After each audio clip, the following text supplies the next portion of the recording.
Assalamualaikum warahmatullahi wabarakatuh. Halo para lovers and haters dimanapun Anda berada, baik yang ada di alam nyata maupun alam gaib, apa kabarnya? Salam cerdas bersupranatural.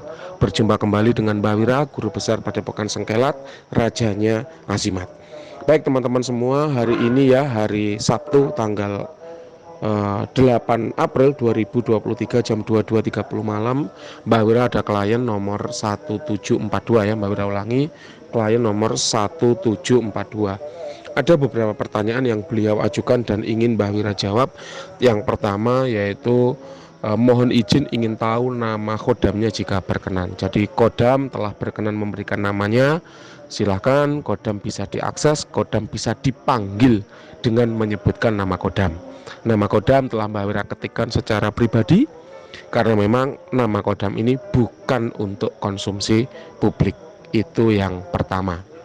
Kemudian pertanyaan yang kedua, bagaimana saya memanfaatkan tuahnya agar saya bisa lebih peka lagi di bagian spiritual dan supranaturalnya. Jadi begini teman-teman ya, Mbak Wira mempercayai bahwa kunci dari segalanya itu ada pada komunikasi. Baik hubungan kita pada Tuhan, hubungan kita pada sesama manusia, kalau dalam Islam disebut hablum minallah, hablum minannas, juga ada hablum minal alam, hubungan kita terhadap alam. Itu semua bergantung pada bagaimana kita berkomunikasi dengan mereka semua. Itulah kenapa suku-suku pedalaman ada, ya, orang-orang naturalis ada yang menyebutkan bahwa belajar dari alam. Tentu cara masing-masing orang tidaklah sama, sesuai dengan perenungan masing-masing, dan itu memang harus direnungkan. Itu mirip dengan cara kita bersepeda. Bagaimana Mbah cara kita bersepeda? Ya secara konsep, duduk di atas sadel, pegang setirnya, pancal pedalnya, maka dia akan jalan. Tapi kan tidak semudah itu. Nyatanya kita perlu sense, kita perlu merasakan dengan hati, menjaga keseimbangan, menjaga kecepatan dan lain sebagainya, hingga ada di titik di mana ada orang yang bisa naik sepeda dengan roda satu, ada orang yang bisa naik sepeda tanpa memegang stangnya. Nah itu semua adalah bahasa rosok, bahasa batin ya. Bagaimana kita merasakan keseimbangan, menjadikan sepeda bagian dari tubuh kita, kan begitu. Nah kodam pun sama teman-teman ya.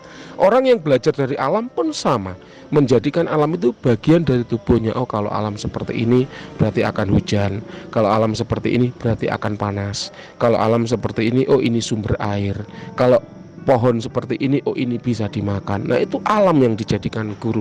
Dia menjadikan alam sebagai bahan untuk belajar, seperti seolah-olah membaca bagian dari dirinya sendiri. Khodam pun demikian ya, khodam pun demikian. Mbah Wira beberapa kali diajari ilmu-ilmu penting, ilmu-ilmu vital oleh para guru-guru gaib, dan itu telah Mbah Wira konfirmasi kepada guru nyata, guru manusia.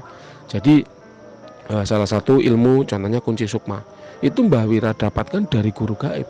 Gaib juga yang mengajarkan.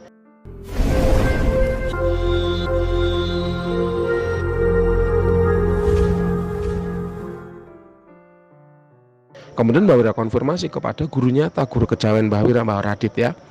Mbah kalau seperti ini maksudnya apa tuh Mbah? Mbah kalau seperti ini efeknya gimana? Kemudian Mbah Radit yang menjelaskan. Loh ini dapat dari mana? Itu saya dapatkan dari alur batin, dari firasat batiniah. Oh itulah guru sejati gitu teman-teman ya. Jadi kalau Anda ingin menjadikan khodam sebagai bagian dari spiritual guide dan supranatural guide, maka sering-seringlah berkomunikasi dengannya. Sering-seringlah berkomunikasi dengannya, menjalin komunikasi yang baik dengan dia. Bagaimana cara komunikasi yang paling baik? Menurut Mbah Wira, cara berkomunikasi yang paling baik adalah dengan diam dan mendengarkan. Dengan diam dan mendengarkan, merenung, mengamati, melihat, memahami, berusaha menerjemahkan sinyal sekecil apapun, tanda-tanda sekecil apapun sebagai petunjuk atas jawaban dari pertanyaan yang bercokol di dalam benak kita. Itulah kenapa orang kalau berkomunikasi seringkali sambil semedi, orang kalau berkomunikasi seringkali sambil bertapa, orang kalau berkomunikasi seringkali sambil diam. Dalam konteks modern disebut bermeditasi.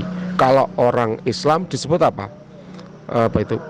menyendiri itu loh, berdiam diri itu loh ya. Seperti ketika Nabi Muhammad pertama kali menerima wahyu, beliau kan menyendiri di Gua Hira, berdiam diri di Gua Hira. Itu adalah wujud beliau berkomunikasi dengan alam, atau mungkin cara beliau berkomunikasi dengan Tuhannya, dengan diam, menyendiri, menjauhi hingar-bingar kota, menjauhi hingar-bingar manusia.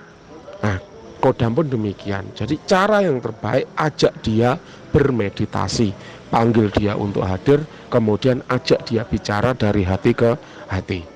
Nah, nanti pertanyaan apapun yang Anda tanyakan akan dijawab oleh Kodam sebagai bentuk tuah spiritual guide dan supranatural guide. Tentu pertanyaan Anda tidak dijawab seketika. Bahkan selevel Mbah Wira, seorang praktisi supranatural pun seringkali membutuhkan beberapa hari. Contoh, aku kok ada masalah seperti ini, ya, aku perintahkan padamu untuk membantuku. Aku harus bagaimana ya? Apa solusi terbaik yang bisa aku lakukan? Nah, itu kadang butuh beberapa hari untuk, oh iya, seperti ini nampaknya adalah solusi yang paling baik. Nah, itu alur batiniah. Termasuk kemarin ada juga Mbah Wira berkomunikasi dengan Kodam usia 25.000 tahun. Ada pertanyaan yang Mbah Wira minta waktu. Saya minta waktu ya untuk menerjemahkan bahasa batiniah dari Kodam yang saya wawancarai. Oleh karenanya Mbah Wira butuh waktu 1 hari. Kemudian setelah 1 hari kemudian Mbah Wira terjemahkan seperti ini, seperti ini, dan kemudian orang yang bertanya, oh iya, exactly, tepat memang seperti itu.